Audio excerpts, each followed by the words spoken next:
Welcome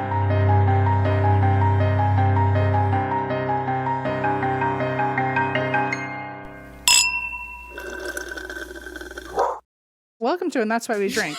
We have, it's episode 428, and Christine immediately wanted to dive right in and has something to say. Well, to be fair, usually we don't even give that much information up top. In fact, we never say the name of the podcast. Rarely do I say the number correctly. So honestly, we're off to a better start than usual. But I will say I'm very excited. I just got an email saying that I was picked in the Banana Ball lottery for the Savannah Banana game in Cincinnati. So jealous of you. I'm so excited. I've applied for years and I've never actually gotten it. So I'm sorry, Em. I have other plans now. I know you just got the dog to settle, but I have to go and buy basketball tickets. Bye. I mean baseball tickets. I was gonna say, hang on a second. They're gonna revoke my ticket access in like 5 seconds. For saying that. No, but yeah, I'm just excited. I just thought I would share my good news with everyone. Nice. Yeah, as I received it. Who are you gonna go with? Who am I going to go with? Be a date night with Blaze? I mean, it's got to be him, right? It's got to be him. And I'm pretty sure also it's got to be Leona, because that just feels like, as a parent, I'm supposed to do that. I don't know. As a non-parent, you don't have to do that. Do you want to come? I mean, sure. You don't sound like it, so okay. I mean, next. I've been in the Banana Ball lottery for also many years, and I have never gotten in. Oh, so. Really? Okay, so this is because for me, I was like, it's been a few years, but maybe I just missed the emails. So yeah, I probably just haven't gotten. That's awesome. Anyway, when is it? I have no idea. It won't let me open the page. Awkward. Watch it be spam. Watch me just have like no given all my information away. No, that sounds very fun. I do think you should, if you're going to take anyone. I think Leona will have a good time. I think love to go. Maybe I won't go, and I'll just let Blaze and Leona go. That's actually my ideal. I did think you were going to say maybe you don't go and then I just go. That sounded good too. Okay, also. Or you can go, but take someone who wants to go, so I feel like I've done something, right for my family. I think we'd full circle, and I would just take you. So I think it would.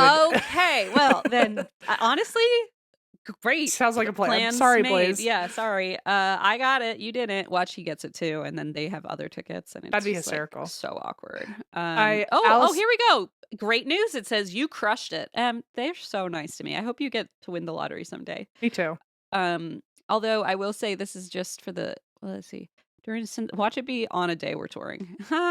Whoops. I'll find out. Well, if you do get to go, let me know how it is, because Allison one time got me tickets to like one of their normal games, but yeah. And then for some reason we couldn't do it all of a sudden. I think we were touring. Oh no! Something happened. That might. But I've never gotten to do their like. I don't know. I'm very curious to see how it goes, because all I've ever seen are like Instagram videos. So yeah, I'm excited. And every year Blaze's whole family puts their emails in, and so I feel like I'm finally like nice. The golden child for once, Well, then that's your answer there of like who else you should bring. You make them fight to the death. Oh, easy. That was not hard. And then I go on tour, so I don't have to deal with any of the fallout. Now you know what I'm talking about. I mean, you Perfect. could also, I know you obviously want to go, but if you really wanted to like surprise someone with like a really good Christmas gift, you just be like, ooh, I didn't tell anybody, but there's 2 tickets. There's one ticket. There's a ticket for me and another one for whoever gets me the best present tonight. Yeah, there's a ticket for M and whoever M allows to come with them. Anyway. Well, congratulations. That's Thank very you. exciting. And the good news is also that I decided to look in my fridge to see if I had any sparkling water, and instead I found this twisted tea from those days when we were frantically editing, and I was just like scratching my skin off and like, had hives all the time and was just constantly drinking caffeinated alcohol drinks. Like, it was such a bad time, and it was only a few months ago. But it was longer than that, right? Or was it a few months ago? I don't remember anymore. It seems like a dream. No, it wasn't. We started in September or August, okay, right? So it was a while ago now. But I thought, you know what? Why not? I was gonna say it's Friday, but I just looked and it's Monday. So it's Monday. Sure. It probably feels like Friday because we're about to go back out on the road, right? That's right. We're going to New Orleans tomorrow. And yesterday I went to the Wild Kratts live show. That's why I actually drink, is I went to see the Kratt Brothers live with my child. That's great. How was it? How was it? Fine. It was okay. Fun. I'm glad you were honest. For the kids, and It was a great show. They put on a great show. I just had to order a wine, and he said, "Single or double?" And I was like, "Come on. If Don't you be have to stupid." ask, you know the answer, babe. And I said, and my mom said, "Oh, you're drinking?" And I said, "Yeah, well, I'm going to New Orleans in 2 days, so I've got to Gotta prepare." warm up. And the guy goes, "Yeah, it's like a base." And I said, "Yeah, like my base tan. I'm getting my base tan before spring break, you know? That's exactly I'm getting right. my base tolerance going." I've been cutting back a little bit on drinking now that I've discovered edibles, but today is a twisted tea kind of day, folks. Savannah bananas, things are looking up. It's literally the colors of the Savannah bananas. I see. It's like I knew. So that's why I drink. The Crap Brothers mostly. Zubumafu was not there. I was disappointed. Mm. However, they are He's doing their probably dead. thing. He's definitely dead. I But there mean, was no puppet Zubumafu either. okay. So to clarify, there was no real dead Zubumafu, or nor was there the There was no live monkey at like inanimate. the Right. library or wherever you It's a went. lemur. Let's get into that another time. Anyway, hi. Why do you drink today? I drink because I have yet to get my golden ticket from the Savannah Bananas. I mean, check. They just emailed me like 5 seconds ago. Let me check my phone. I've gotten no update, so Damn that it. I got me a feeling that I didn't make the cut. That's okay. I'll try again next year. You'd have to I come to Cincinnati though, because I think I just went in for just Cincinnati tickets. Oh yeah, I went in for Rancho Cucamonga. I just need to Oh, which are the Quakes? Mm-hmm. Listen, I'm learning through you only. You're the only source I have, but it clicks. Yeah, actually I don't even know if I went into the lottery this year. I think it was last year. I don't fucking know anymore. By the way, if you hear a sound, my foster dog has discovered bones for the very first time, and he's crunching through it at an enormous rate. It sounds like I he's know. eating rocks. I didn't want to tell because I was like, I saved this for this special day, and I was like, great. I haven't seen the bone, so It's you know, like a dinosaur bone. it's like a giant one. Yeah, yeah. He'll eat the whole thing. Yeah. I as long as it gets me through my story, then that's all I care about. Let's do it. Yeah, that you can mute yourself. The reason I drink, one, is because this dog has yet to be adopted, and also I'm learning the I horrible. really thought we had it nailed. Like, not I a thought single we had it. person, no. Maybe it's meant to be. Okay. Maybe it's because you complain about him so much. Maybe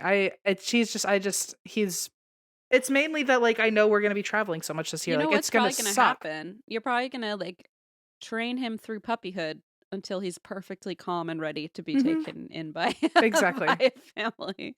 Well, because like also he's too big to like necessarily travel with, and so like Right. Yeah. if he were smaller, it wouldn't be a problem. But I'm aware that like, oh, when I go home for Christmas, I go home for like a month, you know. So it's like I'm already thinking about that stuff, and Yeah, that was the thing with my dog with Geo that I could not. That was always the stress. Like traveling, who's gonna watch him? yeah. Will he have enough walks? What time? I Well, mean, will he like mentally like panic that I'm will not they be there? okay? Yeah. Oh God, it's like never Yes. ending. So that's my lesson du jour is like having to navigate that, and like especially like the rescue not helping. Like I'm asking like strangers at the dog park if they'll watch him, like because I don't fucking have anybody who Whatever. will watch him. Well, I will send you my.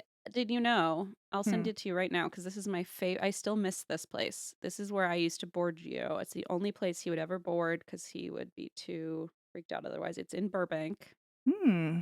And Okay. if you tell them Geo, he was one of their first clients ever and Oh a success story according to them because he was so scared of other dogs as a puppy. yeah. And then he went and over time he like this is the only 5-star review I've ever written on Yelp because he would go in and just like run in And that's big of Beach Too Sandy to say.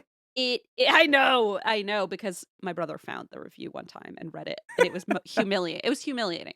That's how I know that was my only Yelp review. But yeah, they're just awesome. So, and they do cool. Thank boarding. you. And actually, that's where my brother-in-law, Jesse, boards his dog Tegan, who's like wild. Like, you met Tegan, right? Like, she's like Yeah, I think a long crazy. time And ago. she's like Yeah. a big pit bull. And so they take like all breeds, they're not, Nice. they don't like, so it's an awesome place. So Okay, I great. would Thank you. look into them and they do online booking and everything. And it's really easy. So, Okay. it's Cool. called, by the way, if anyone wants to know, it's called Pet Rush In. And I've loved them for many years and I still get their emails because I'm like, oh, hi guys. Okay. Well, great.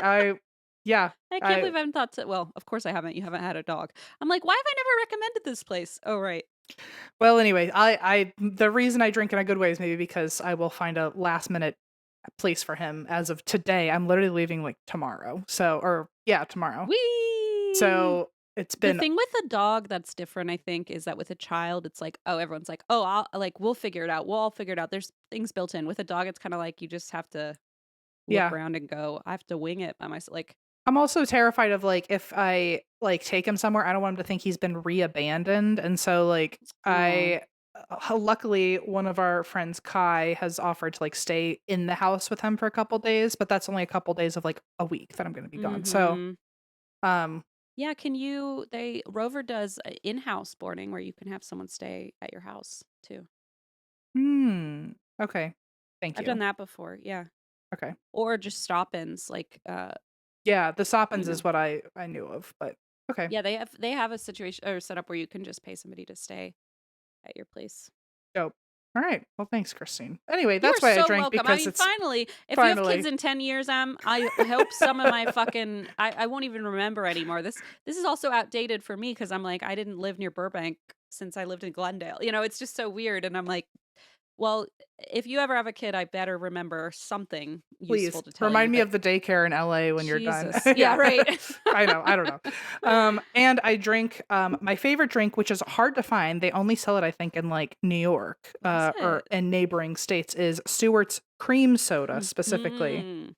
Mhm. They I do sell love a cream soda, a Stewart's cream soda. Stewart's is my Didn't we stop there one time on a drive with I Eva? made us because Yeah. we were in an area where they sold the cream soda. You Yeah. made us, but we all got giant ice cream sundaes, so I don't think there was much like, persuasion Thank you. involved. Yeah.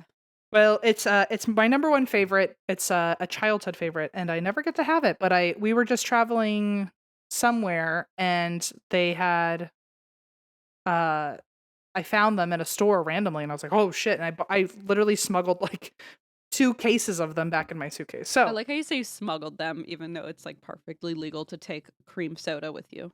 I can't hear you. Anyway. Fair enough. Fair enough. So anyway, that's what I drink. That's why I drink. And anything else? Any good things, Christine, going I'm on just, besides Banana Ball? yeah, and twisted tea. I'm getting all jazzed over here. I'm also excited because I'm leaving early. I'm going to New Orleans tomorrow with my brother. He's going to join us. Nice. It's going to be fun. I'm going to show him Sesame, the Mm, possum store, because hmm he's never been. And they're vegan and all that good stuff. So yeah, I'm excited. It's going to be a fun week, but I know that with that there is a lot of logistical stuff like with the dog and Whatever. You got a whole baby, so I know. Well, yeah, but fortunately, Blaze is not missing in action. He's here today. you know what else? Not the nerve to say. Let's complain about her since she's not here. She I said did just like give you a perfect alley-oop for this. So go ahead. she's been gone since basically she got this dog, and then that Uh-huh. she said she would have had adopted by the time I got back from tour. Okay, well Uh-huh. then. Uh-huh. And then Uh-huh. she was like, "Oh, well, my sister had a baby. I have to go. I said I'd always go take care of her and the baby. So I'm be gone, what seems indefinitely. So, and also the dog didn't get adopted. Whoopsies. So now it's just me and this damn dog. She just called me yesterday and went, So apparently my sister and her husband that there's like some kerfuffle with like the daycare they were going to use. So I volunteered to watch the baby when she goes back to work. So I think I'm going to stay here until Oh, August. you know what? She found August. August. Okay. Wait, so she's gonna be their nanny. Wait, hold Yes, on. she's going to be their nanny. This is incredible. So hold on. Okay, I love this. This is like she found the only possible more important thing to be doing, I know. taking care of a child than taking care of a dog. It's like, Allison, you left me here with this dog. Yeah, but over here there's a baby, and it's like, well, shit. How do you argue with that? And also I can't go like she even said, "Oh, if you want, you could come like visit and like meet the baby." And I was like, "How? There's a fucking dog here You that you gotta left." start driving now, and you gotta buy a lot of accessories for the car because that dog is not gonna sit still. So anyway, she's watching a baby that's not hers. Woo. I'm watching a dog that's not mine, and also I'll see her maybe in the fall. I'm watching no one, and I'm fucking living my life. It's wonderful. I'm very I'm jealous going to of New you. Orleans to get Have drunk, fun. so I'm really excited. You know what they don't teach you in school is how to do anything with your money that's healthy and normal and like not just 100%. panic about it and spend too much of it. It's just a thing that they don't teach you in school. Financial literacy is not where it should be, but that is why Chime is here to help. When you open a Chime checking account, you are one step closer to a better financial future with no maintenance fees, fee-free overdraft up to $200, and getting paid up to 2 days early with direct deposit. Making progress has never been easier. And if you ever want access to your pay before payday, you can use my pay to get up to $500 of your pay early with no mandatory fees or interest. And you can learn more at chime.com/drink. Yeah, it's a really, really cool setup. There are millions of Chime members working toward financial progress.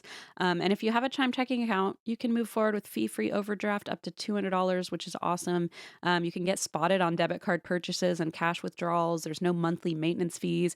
The fee-free ATMs, which as a millennial, I feel like Em and I have been hit with those $3 fees over and 100%. over A again. million Man, times. Make progress towards a better financial future with Chime. Open your account in 2 minutes at chime.com/drink. That's chime.com/drink. Chime. Feels like progress. banking services and debit card provided by the Bancorp Bank N.A. or Stride Bank N.A. members FDIC. Spot me eligibility requirements and overdraft limits apply. Fees apply at out-of-network ATMs. MyPay eligibility requirements apply. Credit limits range $20 to $500. $2 fee applies to get funds instantly. Chime checking account required. Go to chime.com/disclosures for details. I have a question. Do you say data or data? That's a great question that I don't know about you yet. Think now that I actually don't know anymore. I'm gonna go with data. Data. It's more fun. Well, we say data at my house. Sometimes I say data. I have no idea, but I say them both. And for the longest time, I thought paying a fortune for that data/data was normal. And that's until I found out about Mint Mobile and the fact that they have, I'm not kidding, premium wireless plans starting at just $15 a month. You can say bye-bye to your overpriced wireless plans, jaw-dropping. Ah, did you see my jaw? Ah! Monthly bills and unexpected overages. Mint Mobile is here to rescue you, and all plans come with high-speed data or data, your choice, and unlimited talk and text delivered on the nation's largest 5G network. You can use your own phone with any Mint Mobile plan and bring your phone number along with all your existing contacts. It's been such a help to have Mint Mobile on the road when we're traveling for tour and having it on the tour iPad, access to data even when we're somewhere with no Wi-Fi. So it's been a game changer. No matter how you say it, don't overpay it. Shop data or data plans at mintmobile.com/ATWWD. That's mintmobile.com/ATWWD. Upfront payment of $45 for 3-month 5 GB plan required, equivalent to $15 a month. New customer offer for first 3 months only, then full price plan options available. Taxes and fees extra. See Mint Mobile for details. So this is a reason for all of you to drink, folks. Here is a spooky story for you this week. This is the Hotel Metlen. I don't know it. I just love Oh, hotels. And last week you did a schoolhouse, and I'm like, oh my God, I love all these, like, thank you know you. how I love an old building. Well, wait for this sentence, then tell me how you feel. It's a historic hotel and one of the last standing landmarks of the Old West. I mean, like, that makes me want to just cry. So there you go. It's great. What's it called? The hotel what? Hotel Metlen. Metlen. Okay. It's in Dillon, Montana. Oh, I was like, it's not familiar to me. Fun fact, before the town was called Dillon, it was called Terminus.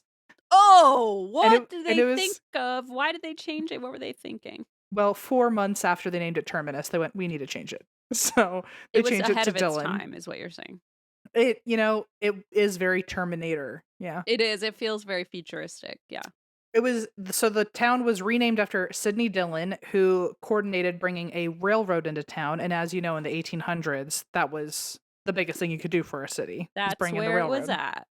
So that's why it's named Dillon, because he was like, we should bring a railroad in here. I'll do all the nitty gritty and it'll show up. And that's his name. That's his name. Gotcha. So before Hotel Metlen, there was the Corinne Hotel. And I haven't heard of one of these, but I'm sure it was like a common thing. The Corinne Hotel was a traveling hotel. Huh? Apparently, That feels like it defeats the that feels like a joke, like an I know an April Fool's joke. It's like, just bring a tent, then, you know. It's like, then that's the hotel, right? But you're the hotel, so I don't. Yeah. So I'm traveling. The you know what I mean? The Corinne Hotel was, I guess, like a pop-up. I think it was literally called a tent hotel. It was made, like, the walls were just like canvas and cloth that they had just hung up Oh, as to make walls. like makeshift, kind of. Yeah, which like doesn't feel very secure. Someone could just walk right into your canvas square, Yeah. you know?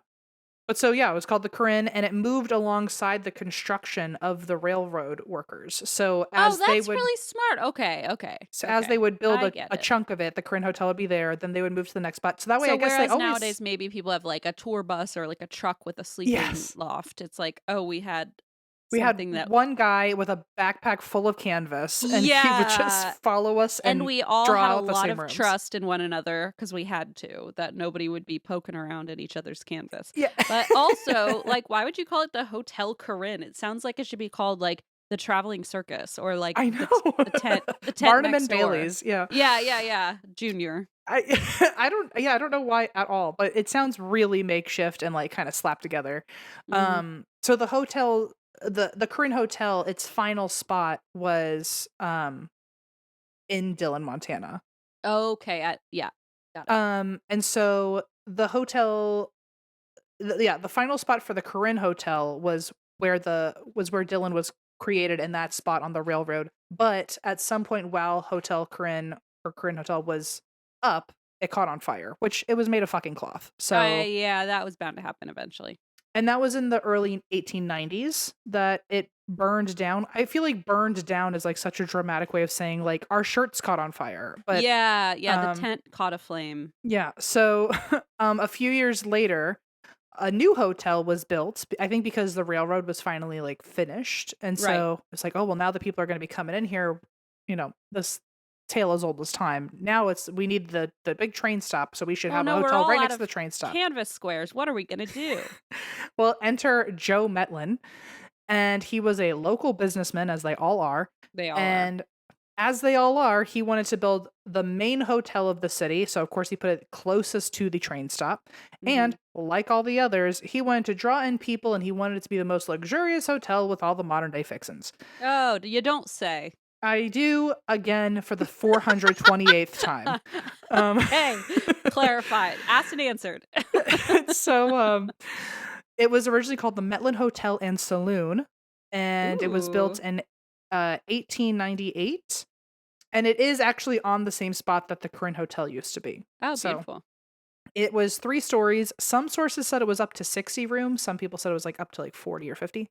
Jeez. They spent up to again, some sources it's between $1 million and $3 million today is what they spent on this hotel. So let's say around 2 million. Yeah, we can average. Sure. It was over 30,000 square feet and it had a little tower on Sheesh. top, which is fun. Oh, I love a tower.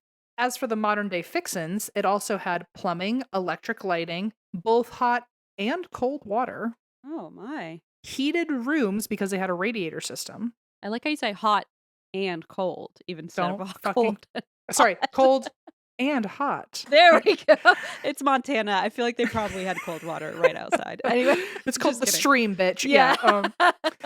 And they also had, I guess, like weirdly thick walls, so it was better for insulation. Oh, okay. I was like, So that that hot sounds water was going ominous. nowhere. Aha, I see. So anyway, a lot of hot and cold things are happening in I this love hotel. this. So exciting. The hotel also had an intercom call system, so each room had its own call button.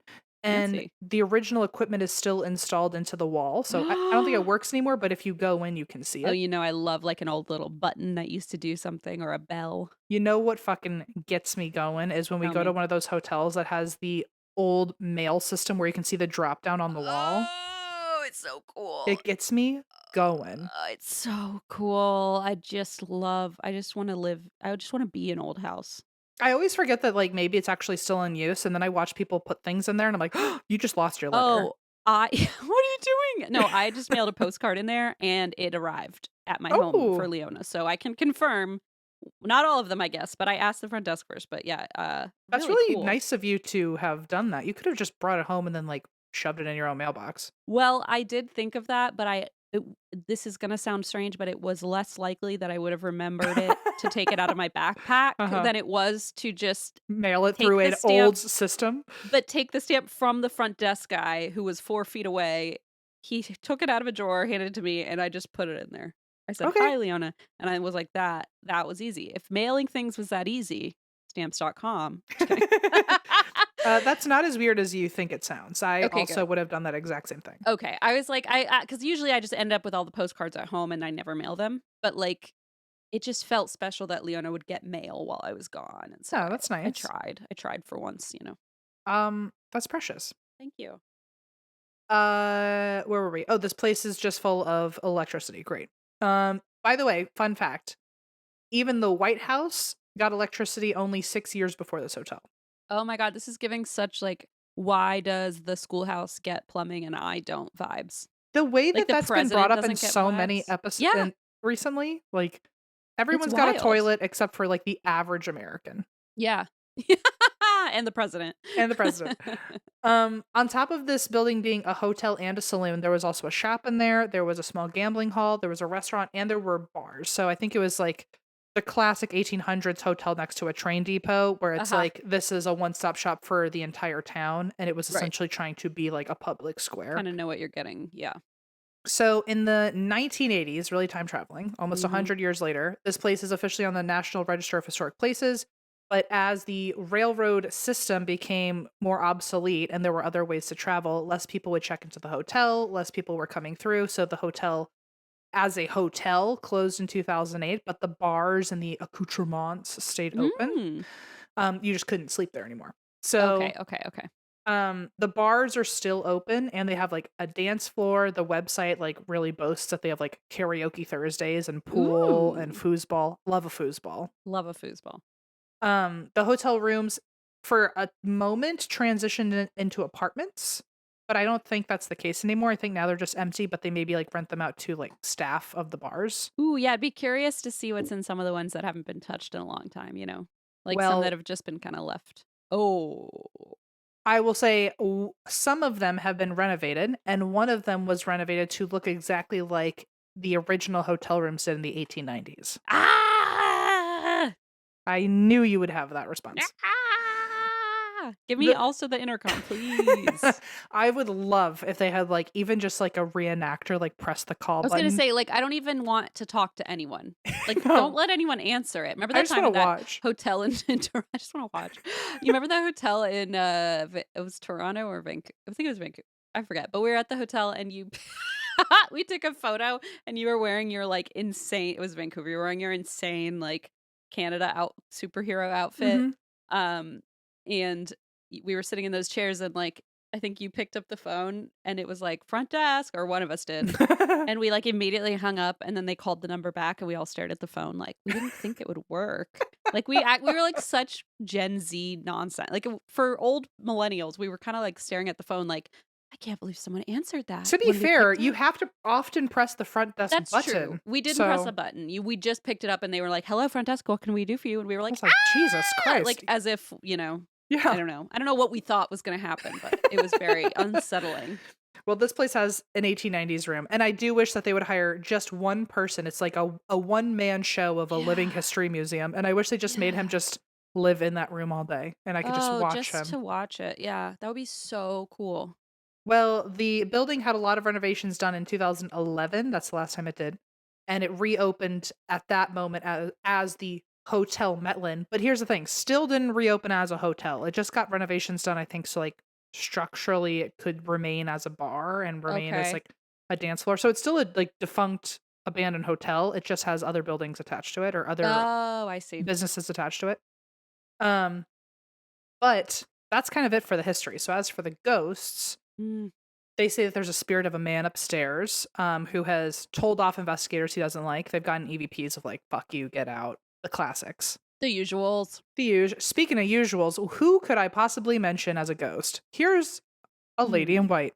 Hey!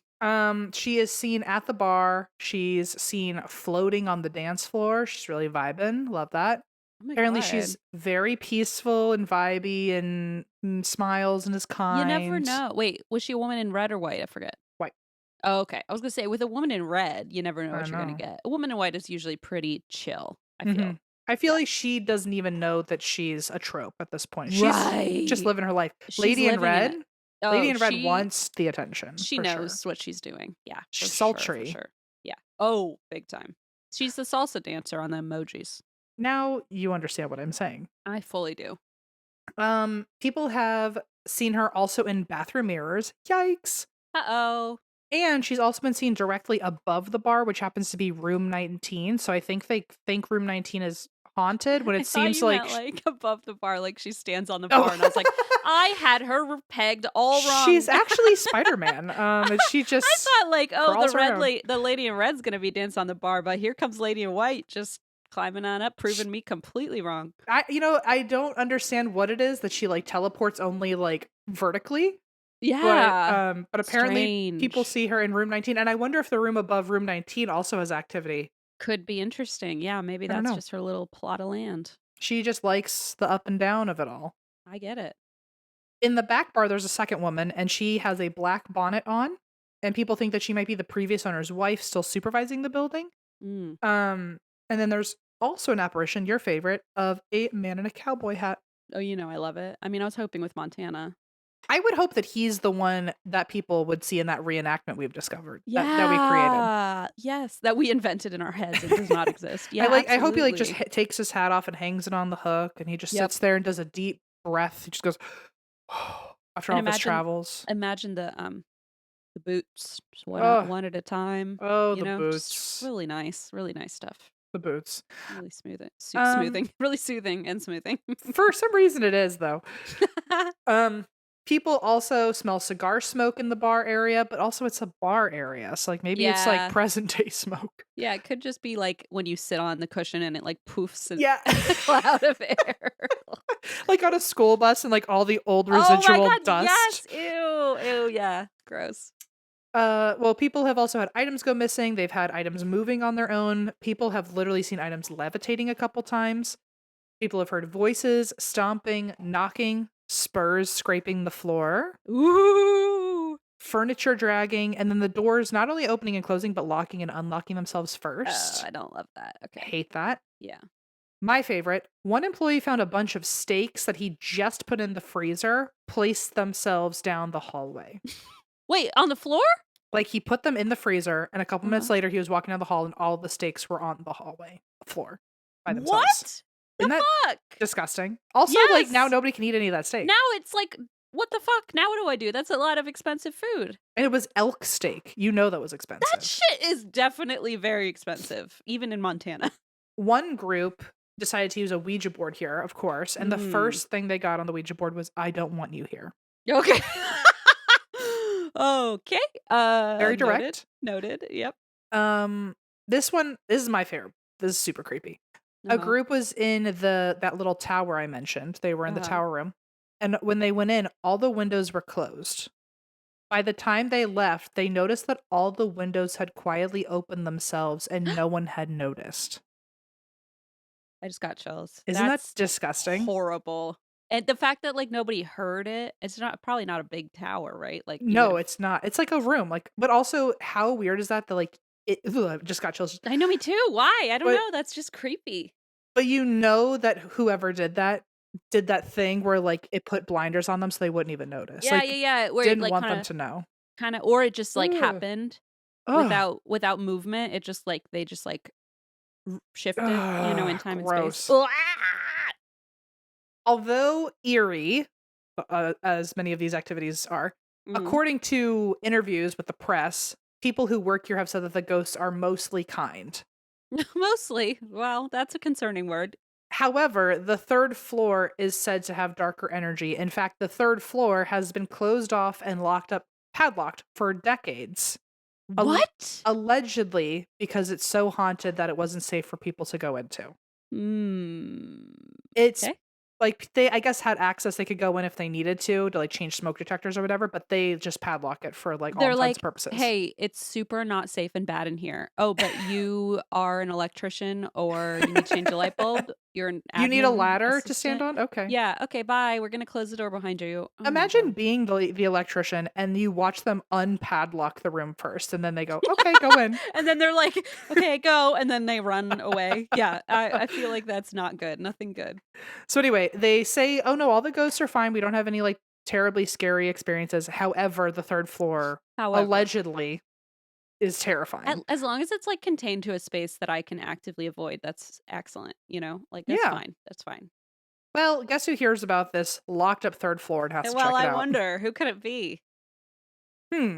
Well, let's just put it this way. You will be getting answers. Ah! Finally. So he so basically he, of course, ZB, he shows up and he talks to the bar owner who is still having to like hang out in this building all the time, named Philly. Love that name. Ooh, that's a cute name. I think it's like probably for Phyllis or something, but Philly is cool. so Philly is freaked out about the third floor and is like, I'm not going up there. Of course, that does not stop Zach from trying heavily. He's on one in this episode.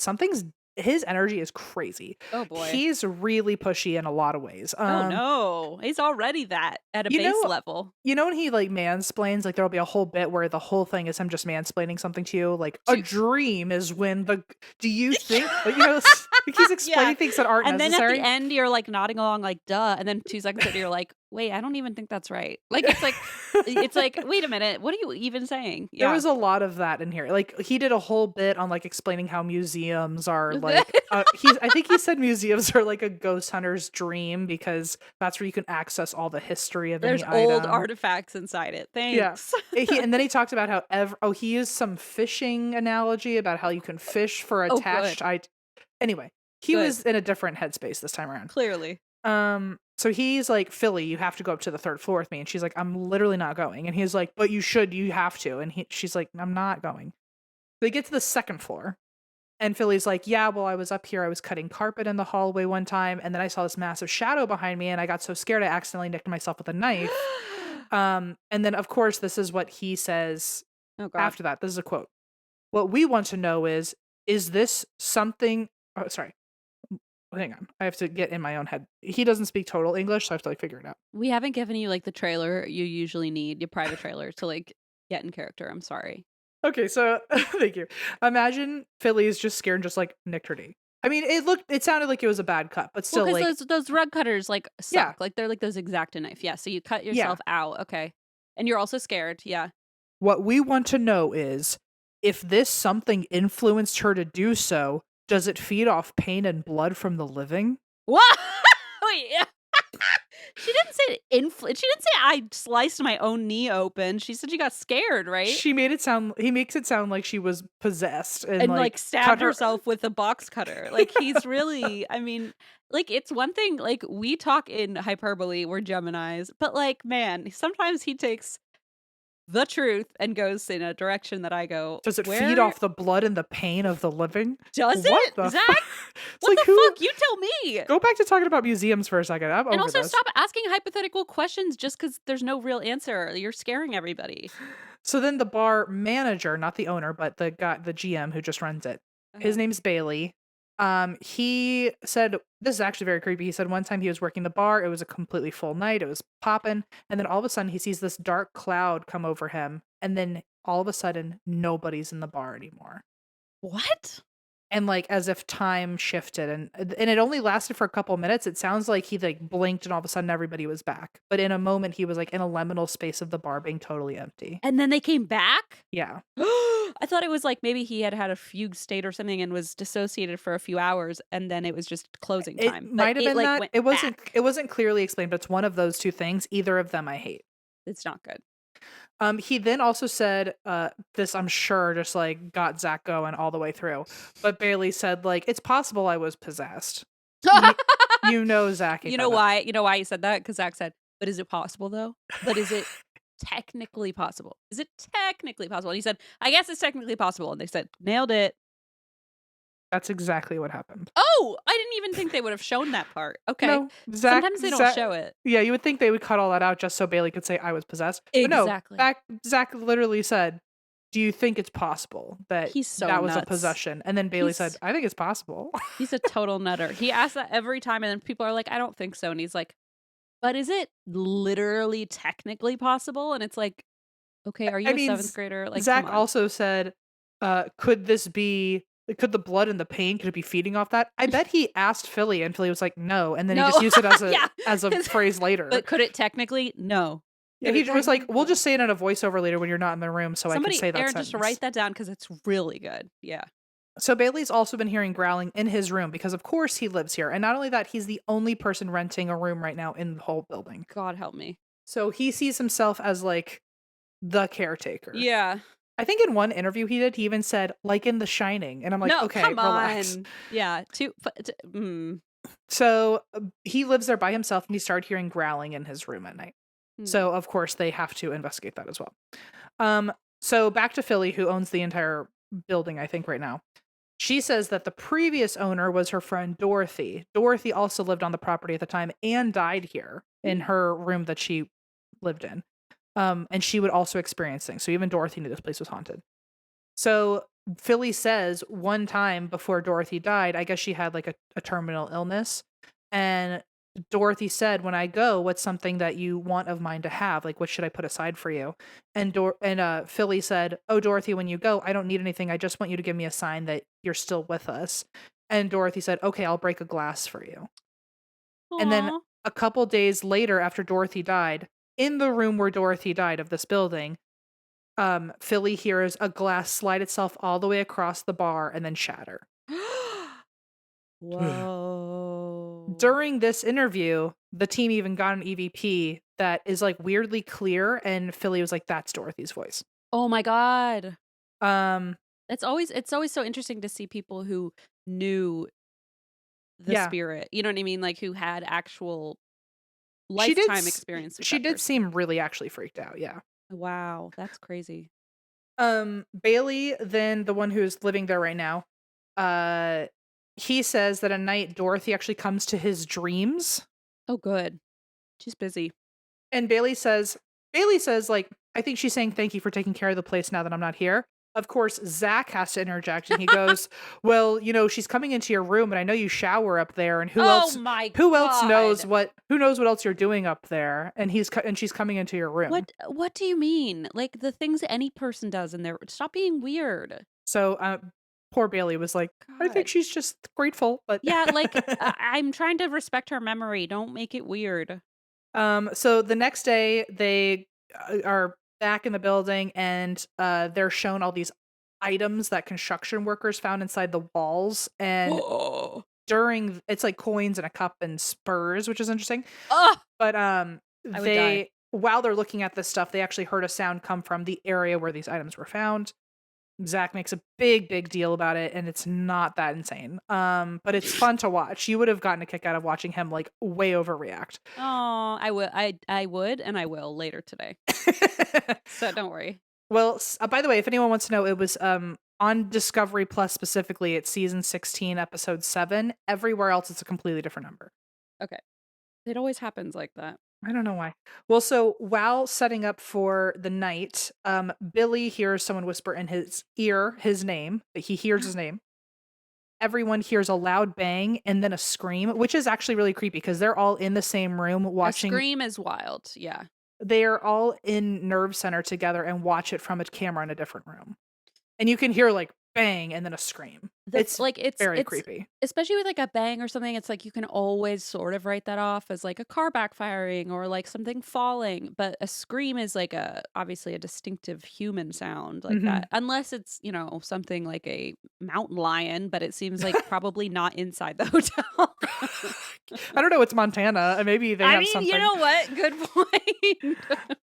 So Zach then feels something grab his arm, and then they hear running above them. And at the same time, the Ovulus says, "Ran, look, and found," as if like they Ooh. heard running, they looked, and then like, "Oh, you found me." Ooh. Then the Ovulus says, "Great Nana," which they think is a relative of Dorothy's. And then they Oh. get something moving on the thermal imager, which they think might be Great Nana. I don't know. They make a big deal out of it. I don't really understand. Then this is a creepier part for me. The Ovulus says malevolent, and then it says the word closet. And Uh-oh. Zach goes, "If you're malevolent, then you know things about us. Like, can you tell us how old we are?" And the Ovulus immediately says 40. And Immediately. Zach's like, I'm actually 39. Have you seen this fucking episode, Christine? Wait, no. Okay. I did the math. He literally even says in the episode he was born in 77. And this episode came out in 2016. He was 39. And and he points at Aaron and like yells at him. It's like, "It's talking about you. You're the only one here that's 40. You're the only He's one." such a little And it's like, asshole. "You're gonna be 40 like tomorrow, babe. It's In like a fine." day, but relax. God, what is his star sign again? Annoying. I That's think what he's it a is. Sagittarius. Is that right? I don't remember. It just feels like it is. No Not a offense, Gemini, guys. thank God. I don't Oh, want are to you sure? I don't know affiliate with him. anymore. I don't think he's a Gemini. I think we would know. I think people would We have would given us remember shit that. for that. Oh, of course. Scorpio. His birthday's April 5th. He's a fucking Aries, of Oh, course. and we're recording this on his birthday weekend. Oh, Happy hey! birthday. Happy 45th birthdays. Happy 50th birthday, Zach. Happy birthday. So anyway, he hears 40. He assumes it's obviously not about him, even though he's like, this ghost is rounding up to everybody's age. Like, fuck you. Yeah, it's like, it's a machine. It has to just shut up. Yeah. Yeah. So then they find a set of stairs up to a single room, and Aaron is like, something feels really fucking bad here. And as they're all watching Aaron go up the stairs, because of course he's the one going up there, they hear a very loud crash nearby, and they realize something moved in the closet. The other word that the thing said. It was Great Nana. It was 40 coming up really quick. Oh no! Grim Reaper's here. So, of course, Zach says, I mean, this is like, I really almost thought about making you watch the clip because I mean, I feel like I already have sort of in my own subconscious mind somewhere. It's on another level, like versus what he usually is. Like he clearly just did some push-ups or something and the testosterone was really going because he says after like, I mean, it was a loud fucking crash, by the way. Like when I heard it, I jumped. Like it was a loud fucking crash that happened in the closet right as Aaron's going up the stairs. Zach goes, this is a quote, "Let's all leave except Aaron." Honestly, it really feels like M on any ghost hunt we do. It feels like you. No offense, but full offense meant by that. Well, then Aaron says, literally says, "I don't want to." And Zach says, and I quote, "Face it, you want to, just try it." And then has a voiceover. "I feel we should also seal him in by padlocking the door so that his natural fear will attract the spirits even further." Is that not insane? Hey, bud, I hope you're really having some Is he okay? fucking introspective thoughts now that Aaron's been almost murdered by his own wife. Like, maybe take a minute and back the fuck off for a second. I don't know. Literally, the next clip is Zach actually padlocking him in, and Aaron didn't know what was going to happen. Like, that's unhinged. So then Aaron, it's fully hinged. But you know what I mean. I totally know. And you can see Aaron like try to open the door, and it's locked, and he's freaking out. You can see him actually like I've never heard him his that natural scared. fear. It's his natural fear, and it serves as a beacon to demonic entities. You can hear him actually going, "No, no, no, no, no! I don't want to do this." What's so wrong with that? And then Zach goes, "What you're doing right now is gonna like bring the spirits out." He's so, fucking insane. That's like not a good friend. No, it's not a good friend at all. No, like he's not clearly scared. Like it's one thing to bit. convince a friend, like, go in there, I dare you. It's another thing to be like, oh, you said you don't want to and you're upset and afraid. Why don't I lock the door? I mean, it's not a bit anymore. Like Aaron's that's fucking not funny. scared. No.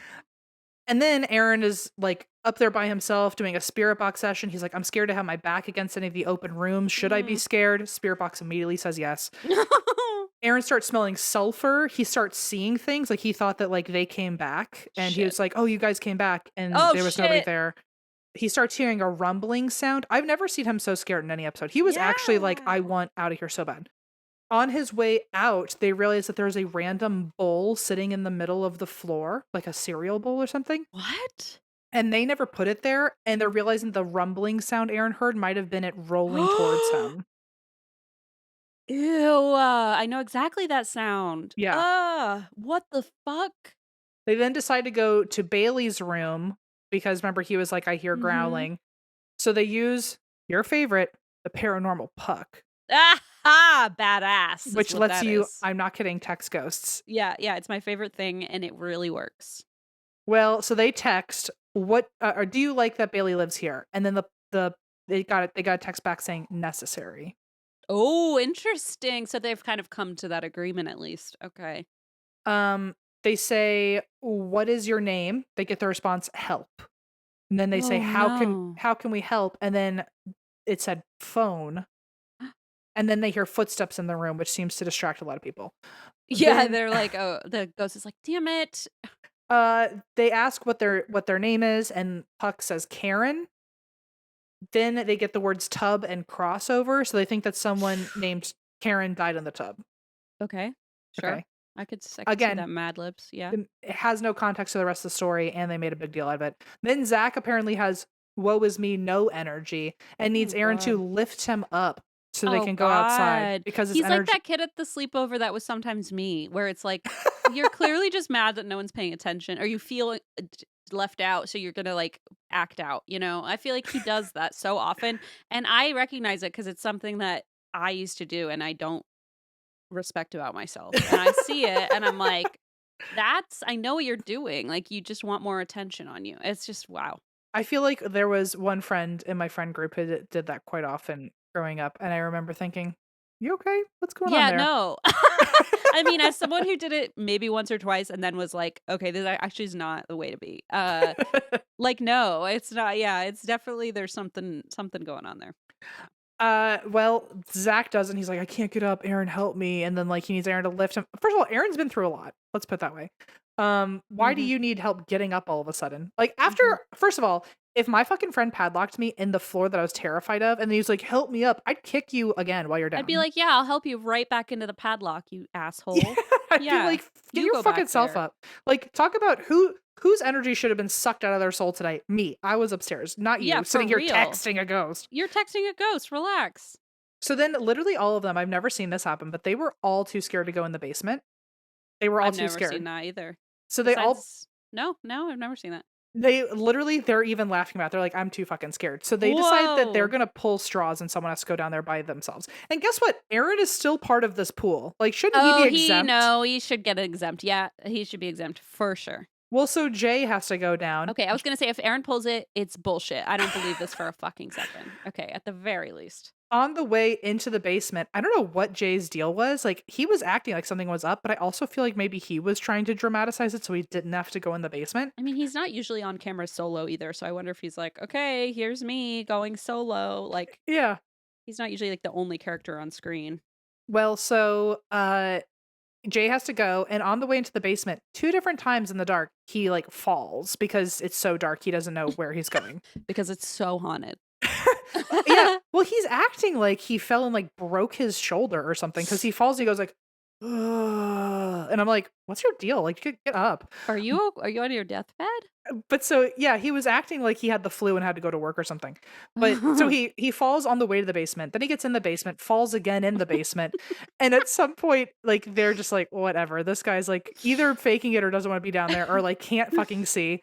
So then the last thing you hear on the episode is a voiceover from Zach going, "You can only watch a man fall down so many times before throwing in the towel."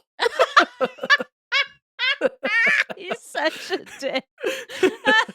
He's such an asshole. Didn't volunteer to, like, take a spot or Like, anything. what? You are just falling over and making your friends carry you. Like, it's Yeah. not more impressive.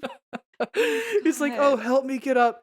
That So man fell, embarrassing. throw in the towel. Yeah, please. Anyway, that is the Hotel Metlen and That was ZB. bananas. I can't believe I don't. I mean, probably I did watch that episode at some point during a drunken state with you because it's just, or maybe I just know maybe I'm like an AI bot that was fed like 40 episodes and I can spit out a script. You know what I mean?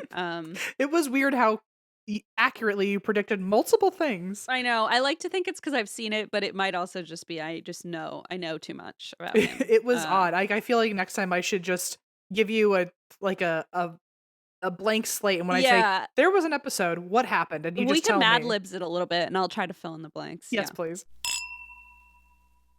I don't know if you get allergies. Do you? Because I do. Mhm. It sucks, doesn't it? Guess what I have allergies of? What? Dogs. A dog. Well, you know what? So inconvenient. If you do need to see an allergist, which it seems like you might because it looks like that dog's not going anywhere, I think you should check out ZocDoc because they have some good options and they might be able to see you within like a few hours, like today. I really have just praised ZocDoc wherever I go for several years. ZocDoc is a free app and website where you can search and compare high quality in network doctors and click to instantly book an appointment. We're talking about booking in network appointments with more than 100,000 doctors across every specialty from mental health to dental health, primary care to urgent care, and more. And I love them. I've used them for all of my medications, I've used Yeah. them to get me into skin doctors, Mhm. into foot doctors, into my primary care physician I found on ZocDoc. So Oh, see, I mean, they've got it all, they've got it folks. all. Okay. Appointments made through ZocDoc also happen super fast, typically within just 24 to 72 hours, sometimes even on the same day. So stop putting off those doctor's appointments and go to ZocDoc.com/drink to find and instantly book a top rated doctor today. That's ZocDoc.com/drink. ZocDoc.com/drink. Go on a rant. It says, well, don't mind if I do. I'd love to go on a rant. Now, it gives us options here: night sweats, back pain. How about all of them? Do we have time to rant about all of them, Em? If you want me to be honest and tell you all of my woes when I'm not using a Helix mattress, then we don't have time. No, we We don't. don't have time. Yeah, we're very fortunate that Helix is a sponsor. Fortunately, I discovered them before they were ever a sponsor, so I was extra excited when they came along. I have sworn by this mattress for years. I've noticed on especially my wearable like tech at night, I sleep so much better than I ever used to. The back pain, which used to be a serious issue for me, is gone. It's just a lot of things that I love about my Helix mattress. And you know what? I could rant all day, but I'm just gonna let them have this one. Go to helixsleep.com/drink for 20% off site wide. That's helixsleep.com/drink for 20% off site wide. helixsleep.com/drink. Helixsleep.com/drink. I got this dog over here, Uh-huh. but I'll tell you one thing I don't have is a cat. And if I had a cat, it'd be a lot more work if I had the old school type of litter and it was all Mhm. stinky and I Mhm. had to worry about the cat's health and all sorts of things like that. I don't gotta do that, especially with a dog. But you do. And how is that I going for you, Yeah, Christine? well, thankfully we've found the right way a long time ago. We don't have that litter box stink in our house anymore. We used to, and I will say with an old house especially, everything's so kind of like cramped and not, Hmm. insular. And so when you do have a litter box stink, oh, it makes itself known. It makes its presence Everyone known. knows. Yeah, everyone knows. So we moved the litter box all around the house, but the only thing that has really helped is Pretty Litter. Pretty Litter's non-clumping formula traps odor and moisture. It's ultra absorbent, lightweight, low dust, and one 6-pound bag works for up to a month. Pretty litter also gives a peace of mind. Like I said, it changes color to indicate early signs of potential illnesses in your cat, like urinary tract infections, kidney issues, and more. Yeah, and it comes straight to your door, so it's super easy. Pretty Litter keeps my house smelling fresh and clean. Try it and you'll love it. Go to prettylitter.com/ATWWD to save 20% on your first order and get a free cat toy. That's prettylitter.com/ATWWD for 20% off your first order and a free cat toy. Terms and conditions apply. See site for details. Well, I am sorry to say that this is one of the What? most fucked up stories I've ever covered. Oh, I'm God. sorry. I know. What happened? I I thought you had a limit, Christine. I It's thought my you had. fault. How did you discover this? What happened? So what happened is that I was texting with Saoirse about like potential ideas, and I'd gotten some feedback on Reddit and stuff just about like what people I wasn't getting feedback, but I was just like reading what people were interested in, and I was like, "Oh, those are some ideas I hadn't thought of." Because a lot of people said like, "Oh, the really popular cases that uh and I don't pick popular cases on purpose. I just kind of pick what interests me. But this one I found in a on a subreddit that was basically like, what are some cases that are less well known that you still haunt you? And I will say this one, and so I gave that subreddit, or at least that thread, sorry, to Saoirse and said like, hey, let me know if anything here is of interest. And then they picked this story, and I went, well, shit, I should have done a better vetting process. But no, then they were like, oh, I don't have to cover it. And I was like, no, it's fine. I do know the story already. There is actually a really good movie about this that I rewatched. And it's a classic, unfortunately, because it's one of the earliest true crime stories I remember learning about. But it's not good. It's really bad. Okay, great. Did Sorry, any sorry. I mean, not that I feel weird saying trigger warning when like every episode is Oh, technically a trigger yeah, warning. I know, and I never know what to do there. This is basically my trigger warning, up Okay. front to say Everything? it's not everything, no, but it's definitely not everything. Uh, it's just sad. Okay. Well, Like, I'm I don't glad know a that better way to say that. It's just sad. It's not necessarily very graphic or anything like that. It's just sad. and Mhm. there's not really. I mean, they're all.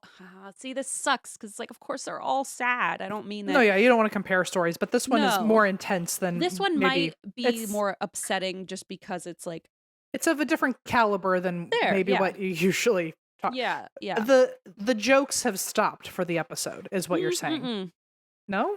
mm-mm. Something funny happens? Okay, great. Nothing funny happens, but there are definitely Talking some points. spots where we can take a breather. I promise. Okay, sure. Um, but I'm gonna just jump right into it. This is a story of Andrew Bagby. Okay.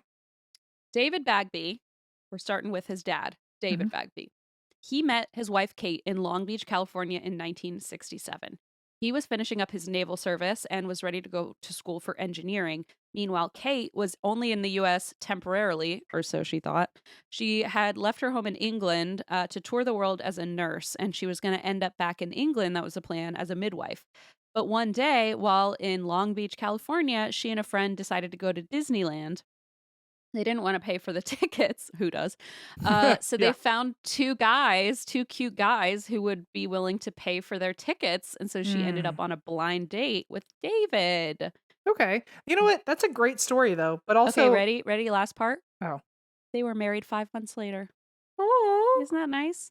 Although I do like that her version of the story is like, "I was using him for money." Oh, yeah, but I love Whoopsies. that they knew that. They were like, "Will you guys pay for our tickets?" And they're like, "Sure, if you come Yeah, along with us." that's And they're awesome. like, "It's a deal." Yeah, and so I thought that was very sweet, and they did get married 5 months later. And David did go to school for engineering. They did have some trouble conceiving and they went through a few fertility treatments, but they had their son Andrew in September of 1973. He grew up as a pretty boisterous kid. He did get in trouble sometimes in class, but as he got older, he relaxed a bit and he ended up getting really close with several of his classmates. And he discovered an outlet in acting. So he had a best friend named Kurt who had a video camera, like the old school. Okay. And this is 80s, 90s. So he is acting in his friend Kurt's videos. This is Mm. like one of his favorite outlets. And Andrew, at this point, he's a teenager. He's not in any more trouble like he may have been as a young kid. He loves playing. His favorite role to play in Kurt's films is the villain. And he finds it a good excuse, he said, to curse and smoke. And then he said, in the name of art, you know? You know what? I love that he's just already becoming like a shitty Brooklynite Yeah, the film Brooklyn, I producers, know. It's just perfect. It's so like a good. hipster film junkie. Yes, it's like you're going to Emerson soon. No offense, but Yeah. I love Emerson. So David and Kate, his parents became sort of like second parents to a lot of his friends. And the parents even ended up acting alongside Andrew in Kurt's movies sometimes. So like when they needed grown-ups to play a part in the film, they would have Andrew's parents do it. So it was just kind of cute. They were very, very close. Andrew's house was a social hub. His friends felt forever welcomed there and loved there. His dream in life was to become a doctor. And so when he finished his degree in biological sciences and didn't get into his first choice med schools, he was pretty disappointed. Instead, he kind of took a beat. He focused on his relationship with his fiance, Heather Arnold. He got a job. He worked until it was another year and he could apply to medical school again. And this time, 1996, he accepted an offer at Memorial University of Newfoundland in St. Oh, John's, Newfoundland. wow, cool. Yeah, so this was over 4,000 miles away from his home in California. And he would have to move to an island off Canada's east coast, Newfoundland. And Andrew was really excited. He was like, "You know what? This is a new journey for me." Mhm. Medical school went well, but once he started, within about a year, he and Heather called off their engagement. It was just too hard to Hmm. do long distance, especially at 4,000 miles. And, he's in med school. It just Yeah, fell makes apart. sense. Yeah. Heather actually ended up moving in with Andrew's parents while she decided what to do next because they were engaged. So she had already planned out that like That's so they would be awkward. living together. Yeah. So she moves into his parents' home and they're all fine. Like everyone gets along. David actually later wrote that she became like a daughter to them. And so, Oh, she lived in the house for a while. And Heather decided she wanted to study medicine too. And meanwhile, Andrew is excelling at med school. And although they agreed that they had done the best thing by breaking up, Andrew still kind of struggled socially to adjust. And when she started dating again, she could tell it bothered him. And she was kind of like, he's not totally on stable footing yet. Mm-hmm. That's why she was thrilled when she found out that he was seeing a fellow doctor. Her name was Shirley Turner. And Heather was just happy that he had found somebody else, to date because she was seeing new people. Shirley had been born in 1961 and she lived in Kansas until she was 7 years old when she moved to Newfoundland with her mother. According to Shirley's friends, she grew up in abject poverty alongside 3 siblings, but she worked her ass off and earned her way into medical school with a very fierce intelligence and determination. Some people even called her the smartest person they knew. But being very smart, she still struggled with kind of the social aspect. So, professional relationships, personal relationships. She was twice divorced. She had 3 children who all lived with their fathers. And she also had a reputation among her friends for romantic troubles and also butting heads with like platonic friends. So, Oh, classmates and colleagues. She just was someone who people described as hard to get along with, hard to not work for with. him though. Not for him. One supervising physician, for example, said that Shirley lied often and displayed manipulative behavior. In a statement, they said she could be charming, friendly, and lively, but when caught in an untruth, she would become angry, accusatory, and loud. The next bullet says Andrew thought she was fun. All right, have fun, Andrew. And like he's 28, right? So it's like whatever, he's in his 20s. By the way, she's 40 at this point, so she's 12 years older. Oh, Yeah, okay. so that definitely like changes the dynamic a bit. But he told his parents, "Don't worry, I know she's been divorced twice, but she's sworn off marriage. We're just having fun. It's just super casual." And none of Andrew's friends thought badly of Shirley, but they did find her to be a bit much, a bit Mm, overwhelming at times. okay. I'll give you some examples. She once called Andrew's parents home while he was back in California visiting them. And when she found out he wasn't home, she talked at his mother for an hour about her childhood, her financial struggles, her family relationships, her past divorces. And this is to Kate, like her son's just like casual girlfriend that Yeah, is like just hookup buddy. a hookup friend, like a casual So was relationship. she under the impression that they were more? And like she was like trying to like get to know I her think she future just mother-in-law or some no, I shit? think she just didn't have any boundaries. I think she just didn't comprehend the idea of like Couldn't read a room. she couldn't read a room exactly. So she called the house again later to speak with David and had basically this same hour-long conversation with him. And this is Andrew's father. So like now she's doing this to her hut to it's just weird. You know, by the way, that husband, he was like laughing his butt off that like the wife got trapped on this phone, and then all of a Mhm. sudden he got trapped, and the wife was like, "Have fun, I'm And out." yeah, and she's like, "Oh, really? Well, actually, Must. he's free for the next hour. Here you go." Yeah.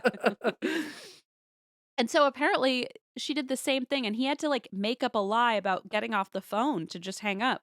Mhm. She also stayed twice at Andrew's parents' house, but not with Andrew. Like she went traveling with friends Was and she invited or did she just show up? I think she just asked to stay there and they were Ugh. like, I mean, okay. And so she visited and during those visits, Kate and David noticed that she would experience these like really intense highs and lows that were unpredictable, like really big mood swings. She had a really bad temper.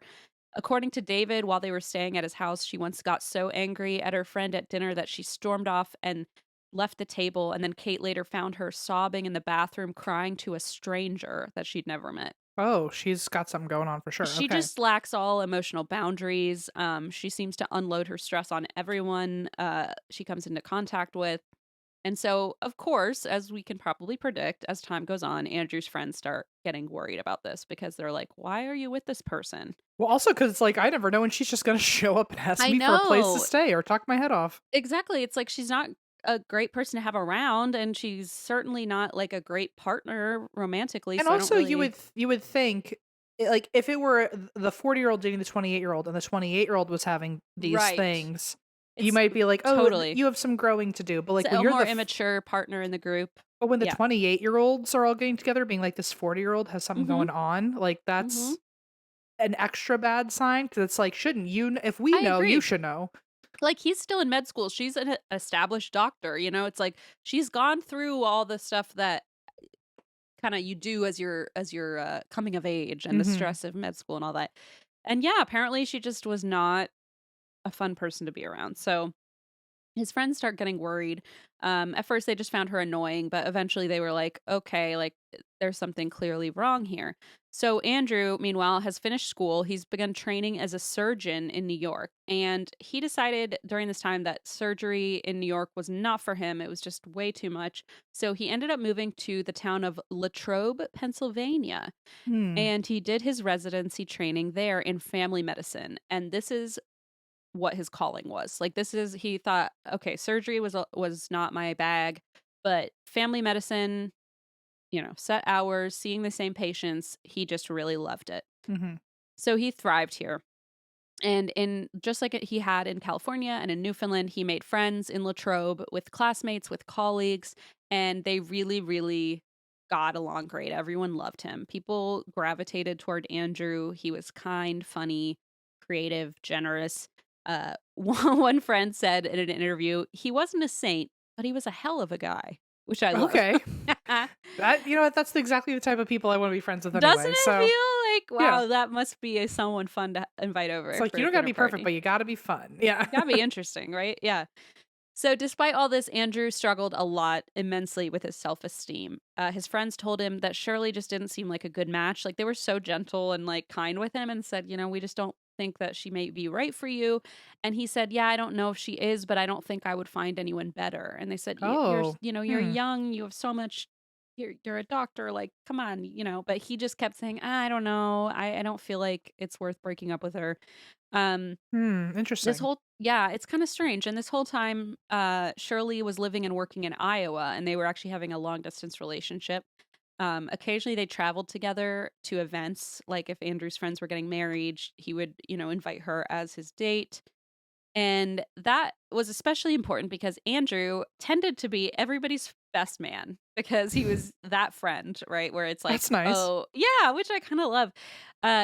If there were even couples who were not engaged yet who had asked if he would be their best man when they That's got awesome. married. Yeah, so he was a good guy. He was just the kind of friend that people knew they could rely on and, just trust implicitly and have their back.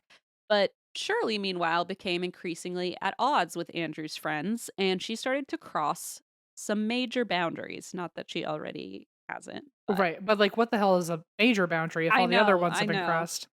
So she started calling his ex fiance Heather, remember the one who like lived in the house, Yeah. and to talk about her sex life with Andrew for like just to call randomly out of the blue and just go on and What on is about. this fucking I person's mean, problem? it's out there, dude. And Andrew started to get uncomfortable, obviously, and said, hey, I'm just going to pull back a bit. He started distancing himself, and we know what happens. Shirley clung tighter and Didn't like that. didn't like it and freaked out. So if Andrew didn't pick up the phone when Shirley called, for example, she would call him 30 plus times. I mean, it's harassment, she won't leave him alone. Mhm. She calls him 30 plus times on his cell phone, his landline. She leaves dozens of voicemails. Andrew was like, you know what? This is too far. There's no coming back from this. So he decided he would need to break things off with Shirley in person, firmly, once and for all. So good guy. He wants to do it in person, face to face. Couldn't be me. Couldn't be me. I did it in a letter, so I was gonna say I've done it in a letter too, and this was in the age of texting. So you know what? That says something.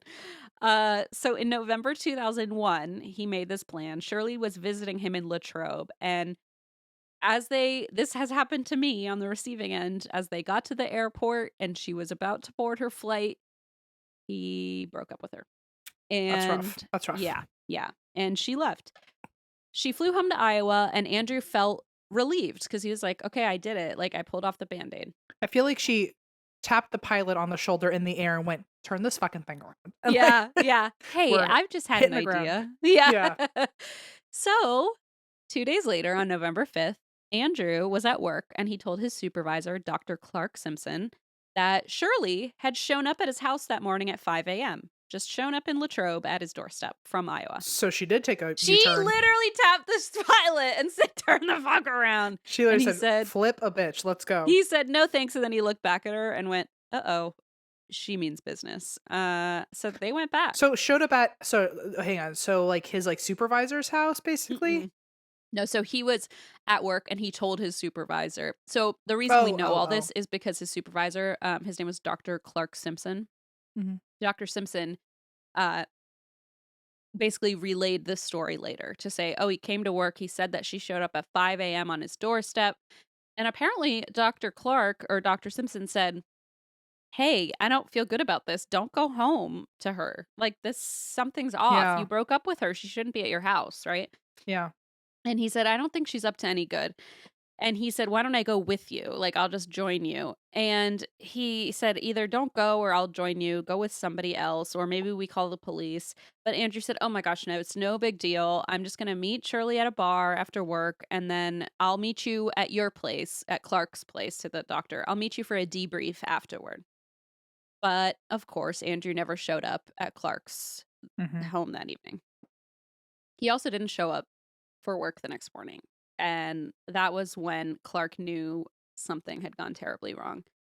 He called Andrew and left a voicemail saying, I'll stop by your house in 5 minutes and beat the piss out of the door, because he Oh was so shit. freaked out that Oh my something had god. happened, especially after like saying, oh, I'll come with you, and then Yeah. just letting him go on his own. He must be The like the guilt. kicking himself, right? Yeah. And not that it's his fault, but like it just coulda, Anyone shoulda, woulda. anyone would feel Yeah. that.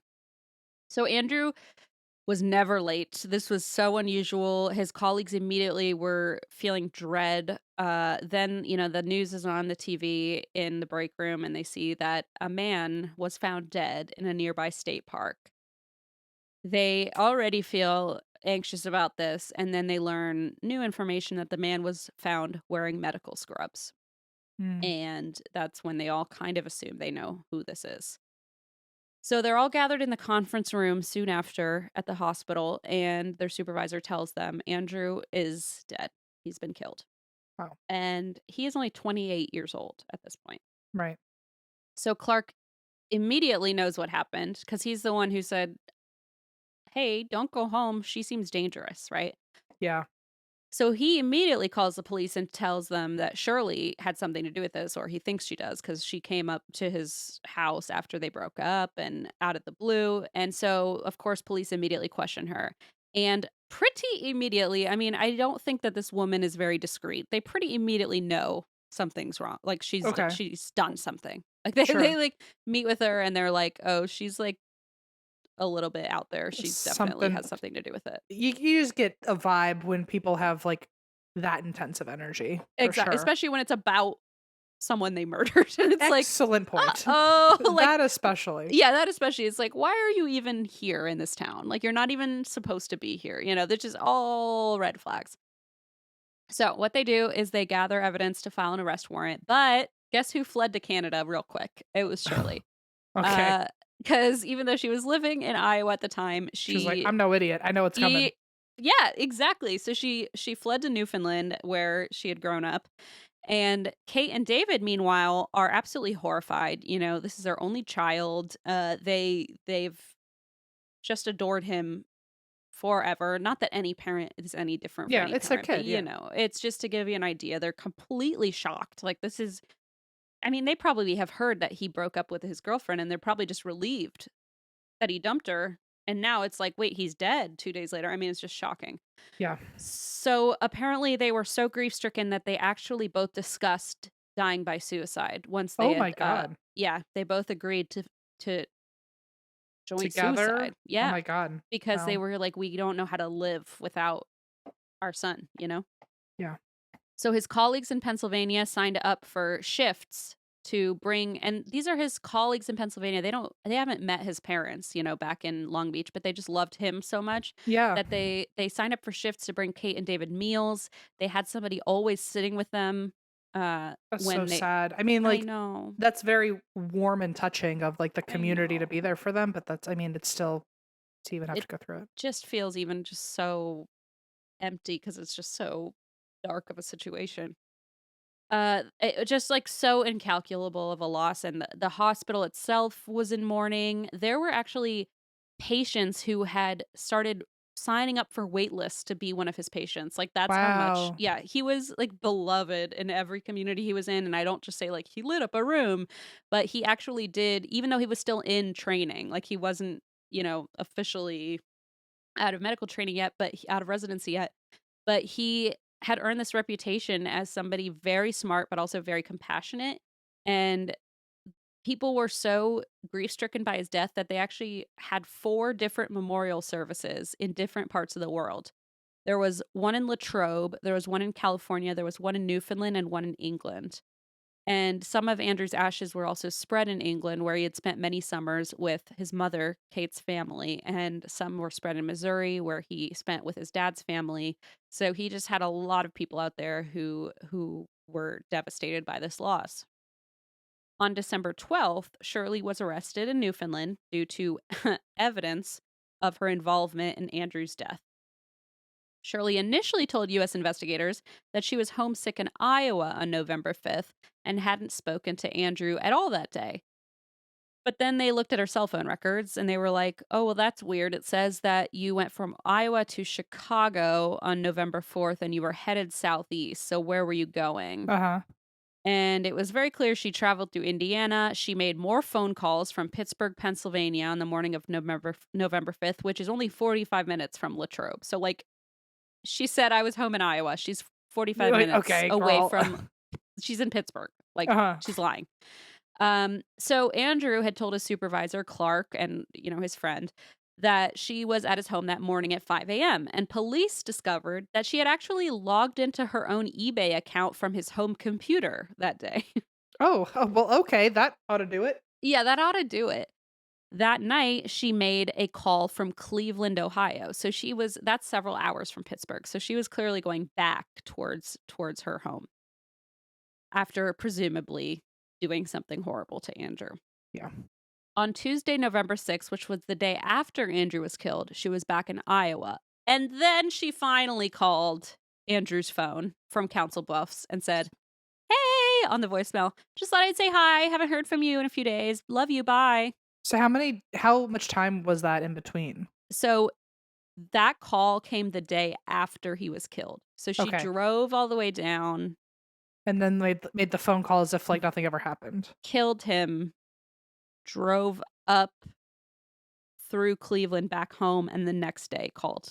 And have you So brought it up yet drove through how that night. how he died? Like what was the way? I am about to let you Okay. know. Yes. So as for evidence, just after 6 p.m. on the night Andrew was killed, a man walking in Keystone Park saw Andrew's car parked beside a dark SUV that matched Shirley's vehicle's description. Andrew had been murdered with a small .22 caliber gun.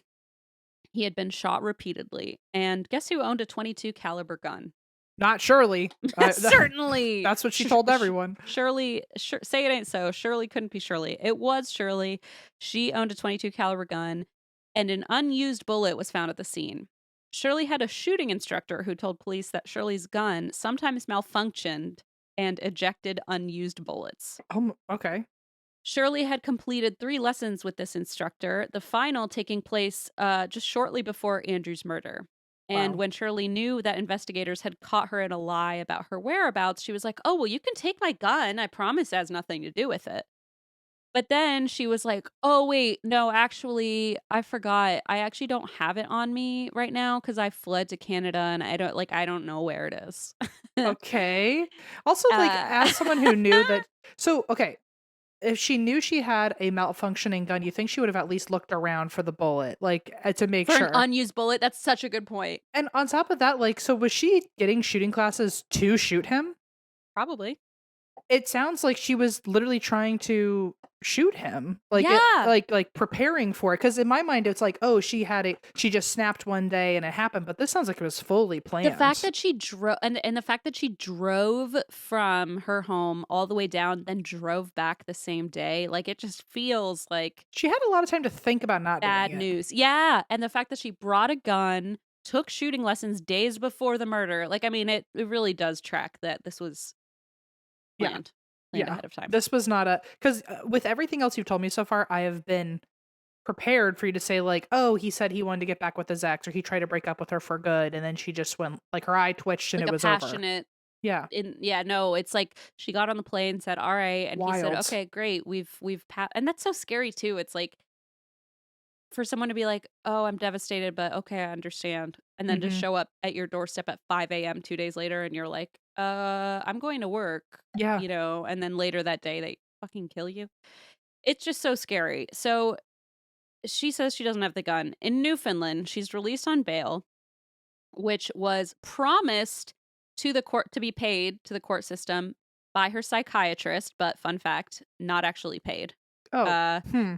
so his name is Dr. Doucette, and he comes back here. So he's a former colleague of hers, and he promises he will pay for her bail. She gets released, and she also had to turn in her passport, right? Because she's clearly like Sure. a flight risk.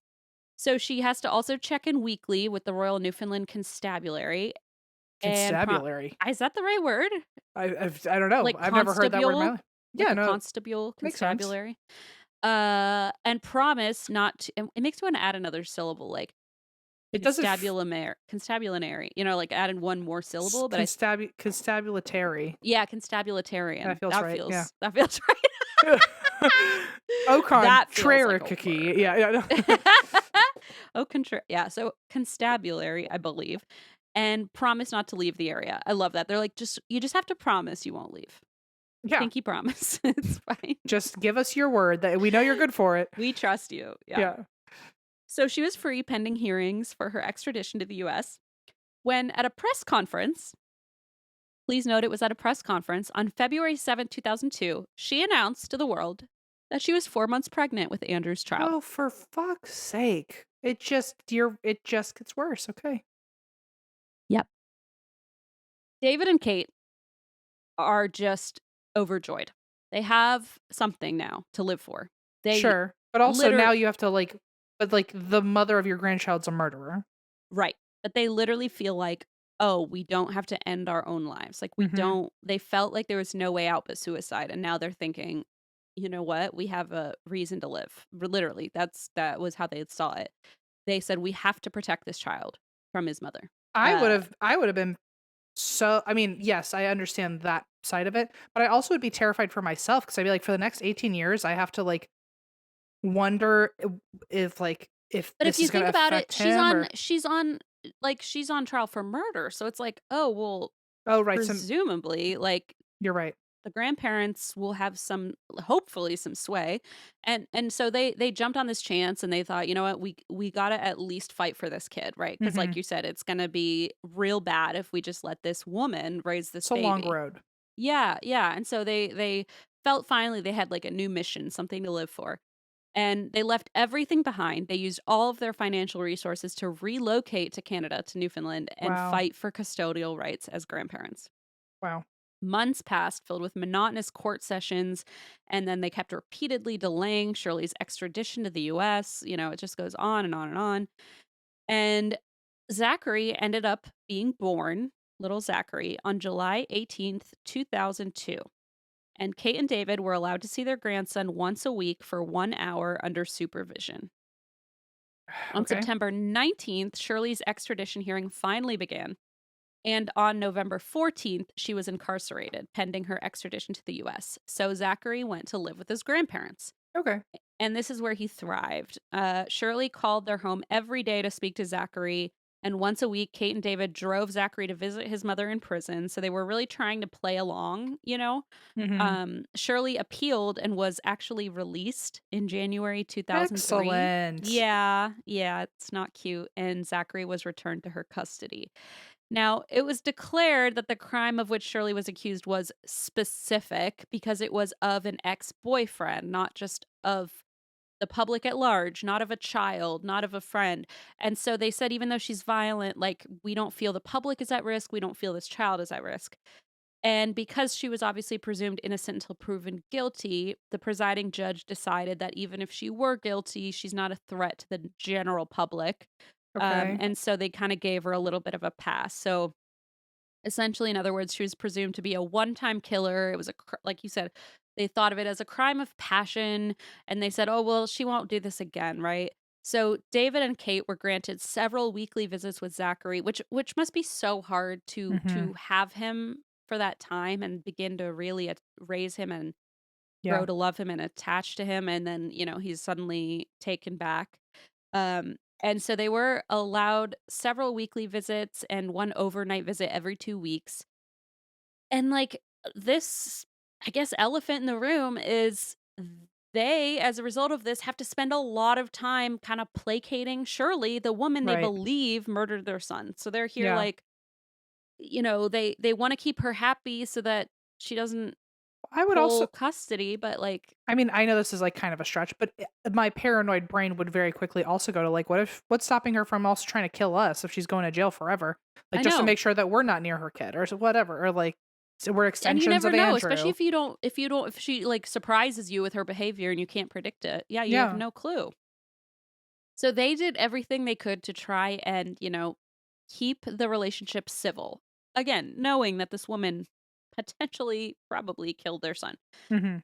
So they went with her to movies, malls, they paid for things, they went to swim lessons, they went to church with her, anything they could to be at Zachary's side, to keep things, going smoothly and healthfully for him. And all the while they just had to push down this like sickening feeling that this was a I person can't who imagine killed their son. hanging out with the person who killed your kid. That's crazy. No, and like here's where I tell you a little bit more about how he was killed. We know it was with the type of gun that Shirley owned, but he had been shot 5 times in cold blood. Mm.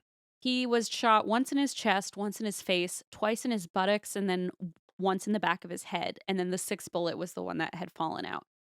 And And also, like, if it was on his chest and then his butt, that means at some point he tried like to, like, turn around to turn, run. yeah, yeah. So it is in cold blood, as in point blank range, no chance of defense. Hmm. But still, they enmeshed their lives with hers because they wanted to be close to Zachary and try to keep him safe.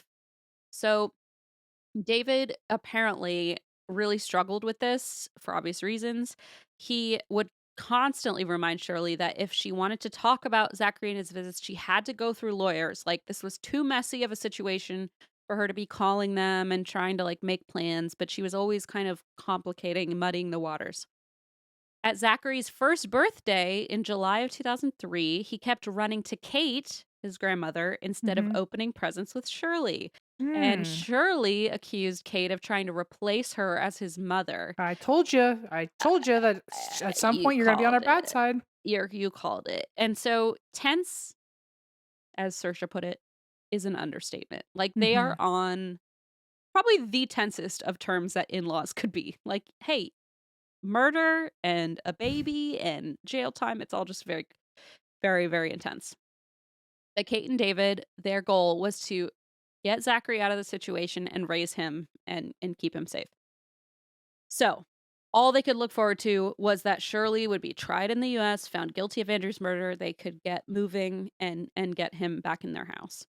Sometimes, of course, things felt hopeless. They worried so much about Zachary that they discussed things like kidnapping him. They were like, we have to come up with a way to Mhm. save this kid. And, they were never going to do that. But I think it's just one of those things where you get desperate and you're Yeah. throwing out anything like, oh, I wish we could just do this. And so they discussed potentially like kidnapping him and maybe saving him that way, but that would mean disappearing and Zachary wouldn't know his family and they didn't Right. want that life for him. On that front, David even considered going after Kate took her sleeping medication to kill Shirley at Oh my night. gosh. I know, and he thought that Zachary would be safe and at least he would go to prison, but Kate would be able to raise Zachary. Like, that's how much they were invested in helping this child. And of course, he never really legitimately thought to do that. It's just something that crossed his mind. Yeah.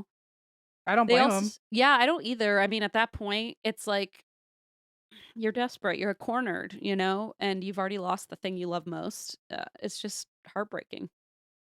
They also considered filing an affidavit claiming that Shirley had threatened them or Zachary, but then they were like, it's going to be he said, she said. We don't have any real evidence to point to.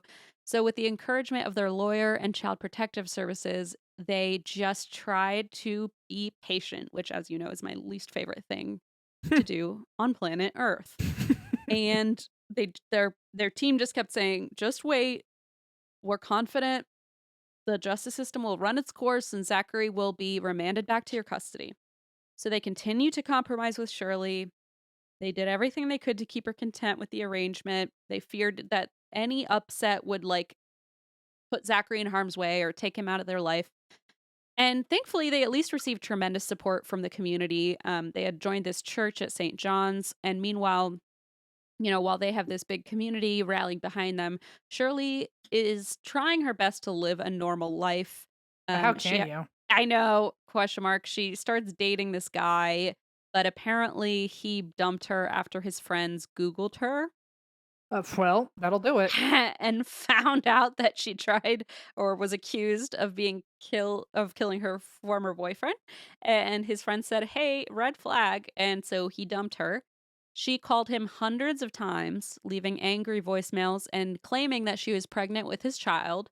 She was not. While all of this unfolded, Andrew's lifelong filmmaker friend, remember Kurt? Who could forget? He was working on a project for Zachary, little baby Zachary. Oh, was it a bunch of the old videos that he'd filmed with his dad? So, sort of. He traveled from California to England to Missouri to Pennsylvania and Newfoundland, and he interviewed everyone who had known his dad, Andrew, Oh, that's so and cute. I know, and had loved him. And he planned to one day give the film to Zachary so Zachary could feel like he knew his father through the people that loved him. And it's just like the most touching thing ever. Family and friends spoke to Zachary in the interviews directly, even though he was just a baby. They said, "Your father was a wonderful man. We can't wait to meet you. You're going to be just as wonderful as him."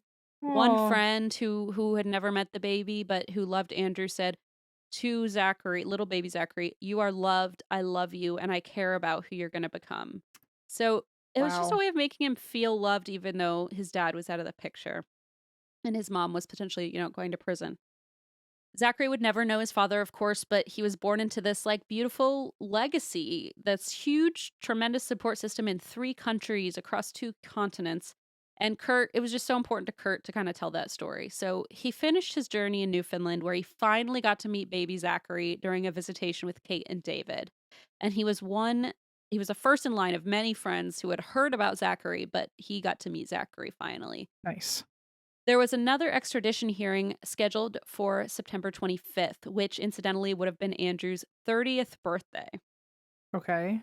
And this was the day that Shirley would likely be incarcerated again, pending her ultimate extradition to Happy the birthday, US. Andrew. Are you kidding Happy me? birthday. So Yeah, Kate and wow. David, understandably, are counting down the days. They're like, this is when the tides turn again, and we get our little boy back. So Monday, August 18th, it's a little over a month before the hearing.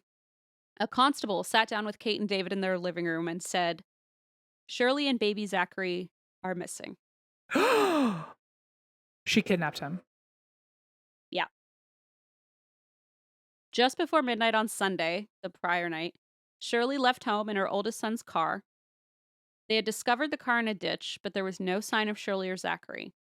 And of course, the media got wind of this. Word traveled quickly across the island. People started calling Kate and David, checking in. They're trying to remain hopeful. Like, well, she couldn't have left Newfoundland. It's this kind of small area. Hopefully, like she's on someone's radar. They'd be recognized boarding a ferry. We'll track them down. There's no way she had the money to hire a private boat, so somebody on a ferry will recognize her. So this is what they're thinking. A few hours later, the constable tells them he has some bad news. No. No. The bodies of a woman and a baby were discovered on a nearby beach. If I can't have him, no one can. Is that how Yeah, that was? Okay. yeah. Kate and David went to identify the baby, and when they saw Zachary, dear God, I mean, I can't imagine. the thought of Imagine this happening to anyone, and then the thought of this happening after you've lost your son so young and tragically, and then his got son. this ray of hope. Yeah, yeah. And They also, call like, he was not supposed to actually, help you through some ideation stuff, but like it was supposed to be your hope It was a turning out of point for it. you. Yeah. Yeah, it was a bright spot. It was like the silver lining. Exactly. and they both just collapsed. And apparently, Kate collapsed, then David collapsed on top of her, and they just like couldn't get up. I mean, it's just they were completely defeated. Yeah. Authorities suspected that Shirley first killed Zachary and then died by suicide, but they needed to, of course, complete an investigation to rule out other possibilities. They found that on Sunday night, Shirley called her friend who wasn't home and left a voicemail claiming she and Zachary were staying the night with her boyfriend. This is the ex that she had like Mhm. harassed and called 100 times. She actually did drive to that guy's house, and they did have a witness who said she stopped to ask for directions. She drove to the ex's house. When she got there, she planted pictures of herself and Zachary on the property to like indicate that she'd been there, Okay. I guess, or that he had photos of her. So fucking weird. Okay. And then, don't speak too soon, she left a used tampon also at the scene To do what? For what? to attempt to frame him in her disappearance. By like saying like, "Oh, I was here." Like, I mean, what a okay. I bled in this Sure. home. I don't know. It's just weird. It's like, That's yeah. Couldn't have left like an eyelash, like a piece of yeah, hair, no, a like used tampon. I mean, a I note don't know what it's saying "love you," like yeah, something. like what it's supposed to prove, I guess. But yeah, Yeah. used Okay. tampon supposed to prove he was involved, I guess. Shirley fed Zachary some of her lorazepam, which is brand name Ativan, a medication to treat anxiety. It's a benzo. And she had a prescription prescribed to her by a certain Dr. Duquette. Remember him? Oh, sure do. Who had promised and never paid the bail money for her. She took a dose herself, and then she walked to a marina in the rain. And a night watchman claimed he thought he heard a baby crying near the water around 2 a.m., but he walked everywhere and he couldn't find the source of it, and then it stopped. Oh my gosh. Shirley wrapped Zachary against her chest with a sweater and walked off of a pier into the dark Atlantic Ocean. Oh my gosh. Hundreds of people attended Zachary's funeral, and when Andrew died, Kate and David didn't accompany his remains to be cremated, which was something that Kate regretted ever since. So this time, they were able to go with baby Zachary to his cremation. They spread his ashes in England and Missouri alongside his father's. Mhm. They found at this point their lives were just completely drowned in rage and grief. And Mhm. the only consolation they had was that the medical examiner had determined Zachary was unconscious when he drowned. So Okay. So, he didn't suffer. sure. And the only silver lining they got out of this. Ugh. So throughout the entire ordeal of the extradition hearings and custodial applications, Kate and David were never allowed to speak to the press because there was a press ban. So they said, "We don't care," and they decided to violate the ban and speak at a press conference following Good for Zachary's them. death. Good for them. Fuck it. The rules. Yeah, why not? They've been following the rules this whole goddamn time, and what good did it And do? not only that, they've been above and beyond. I mean, they were breaking bread with their son's killer for the Yes. sake of their grandson. Yes, literally. So they spoke out in this press conference against members of the Newfoundland justice system, whom they felt were in part responsible for Zachary's murder. So an investigation was started into Zachary's custodial case. It was an official investigation. It was discovered that a man who once rented a room in Shirley's home had actually moved out of the house because he was so, quote, disturbed by the way Shirley treated her multiple children. So, Mm. like, this has already been flagged before. He reported that she hit them with belts. She sometimes left a young child unattended for entire weekends. The children were interviewed at school by investigators supervised by the principal, and they all confirmed that Shirley did beat them with belts.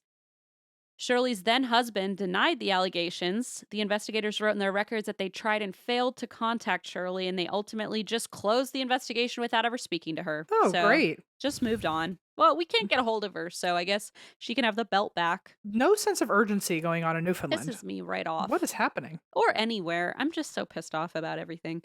The report also found that Shirley had stalked and harassed another boyfriend in Canada for 2 years until people like this don't change, right? Like, this is a pattern. They do this, Yeah. they escalate. So they found this other boyfriend in Canada who had moved away, and she had harassed and stalked him.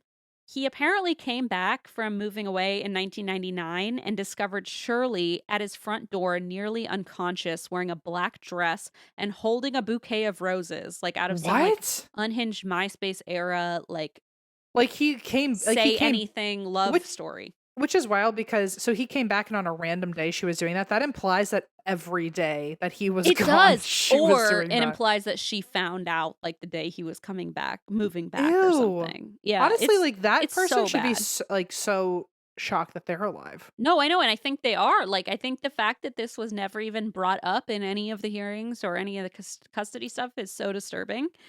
She also had a 4-page, when this guy showed up and she was at his door, a 4-page suicide note addressed to him on her person.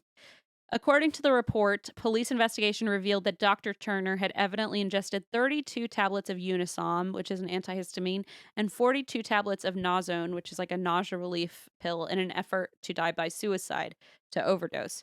Shirley, she didn't. She survived, obviously, and she continued her harassment campaign against this boyfriend. She would show up at his home, threaten his life, call him over and over. You know, we know the drill.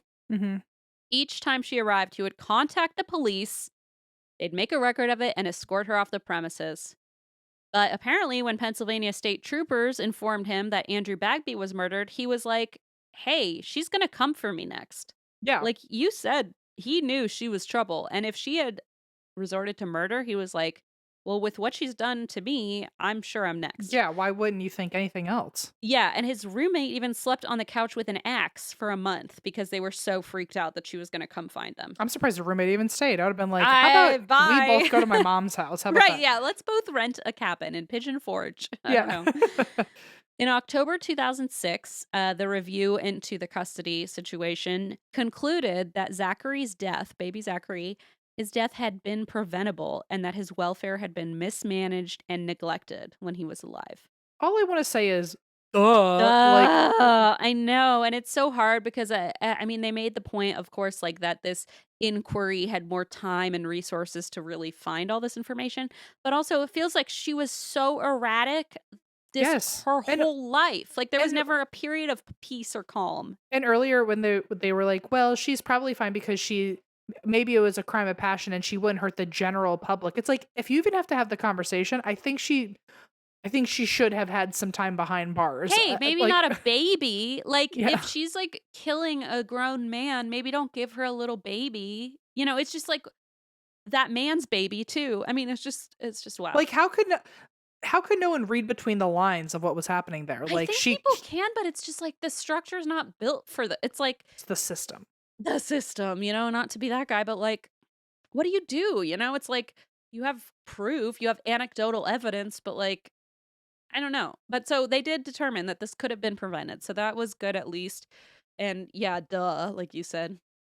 Hey, Mr. Dr.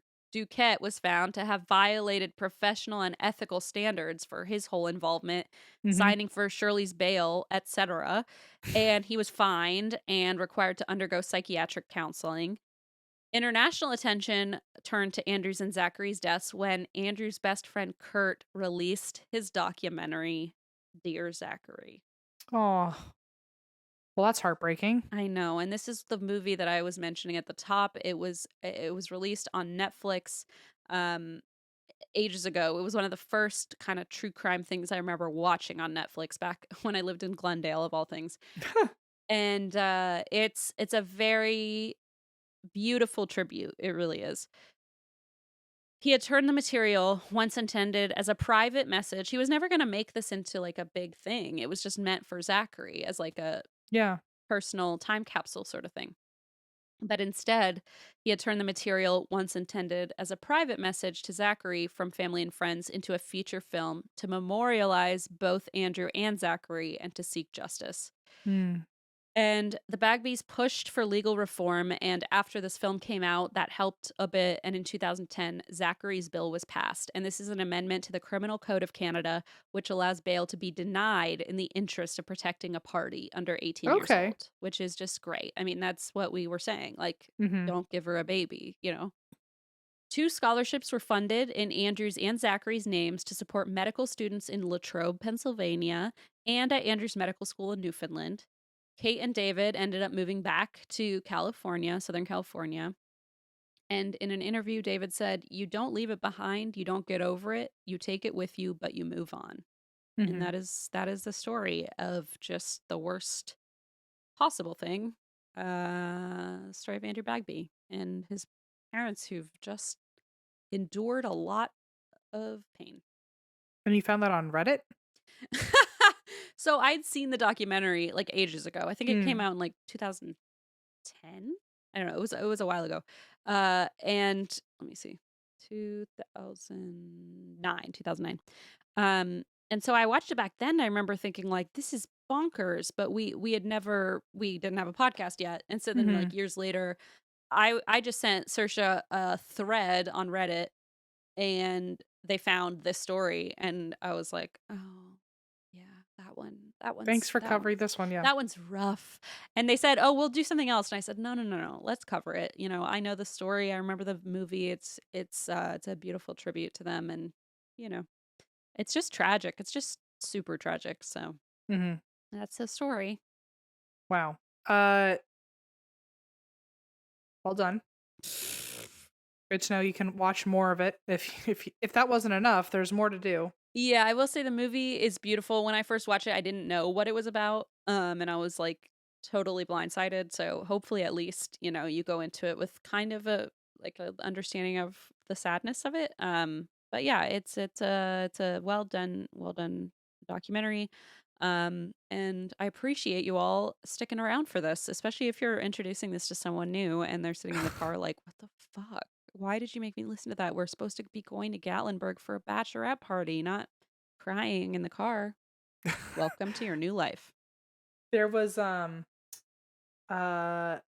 there's a little moth out who's fighting for his life to break through the glass and get in this house. Oh, to get Uh, in or out? to get in. I don't know Oh, what his deal is. no. He's like obsessed with. Anyway, sorry, not to change the subject. I'm just like, what is so attractive about coming in here? It's I just can't me. I can't imagine. Just me. Mm. No, good storytelling, but it's definitely sad. So thanks for the warning heads up. And thank you everyone for tolerating. I don't know if you heard any clacking sounds. Hopefully they all got edited out, but I can confirm that he ate that entire bone in one sitting. Hey, Which now you just need to auto ship them. I'm not pro bone for the most part because I've heard like all the horror stories about like little shards and stuff, but then it like terrifies me as like a new dog parent. But I was like, fuck it, like just to get through this episode, like it's a It's nice little usually surprise. the problematic stuff is the rawhide that often gets lodged Mm, in their throats. Yeah. gotcha. Not often, I shouldn't say often, but like that has a risk of that. Yeah. Well, this is all that's left. I don't know why he decided to Let eat me the see. entire thing and then just Holy leave mother. little trinkets. Wow. Like this, like I like how at this point he was like, "I'm full," and it was right Here when I you stopped go. talking. Of course. He's like, "Do you want?" It's like when Leanna says, "Do you want a bite?" Because she pulls something out of her mouth and doesn't like it anymore, and I'm like, thanks. It's Yeah. tempting. Yeah. Well, uh, I guess you're gonna. What do you have anything exciting that you're gonna do in New Orleans tomorrow? Any plans? Well, maybe we'll talk about it on the Yappy Hour because I do have a few things and I have some questions to ask you because I'm trying to take my brother to some cool things he's never been Oh, before. nice. So I'm trying to plan some stuff and I'm way behind. Obviously, we're recording a day before we leave. So if you want to join our Yappy Hour, that's patreon.com/ATWWD podcast. You can also buy tickets to the last couple shows of our tour and that's why you drink.com/live. Fun fact, Beachy Sandy is going on tour this summer. So if you want to see me, come see me. Go to beachysandy.com. You can follow Emmett the M Schultz. You can follow me at Xteen Schiefer. You can follow us at ATWWD podcast, and the rest you'll figure it out. And That's why we drink?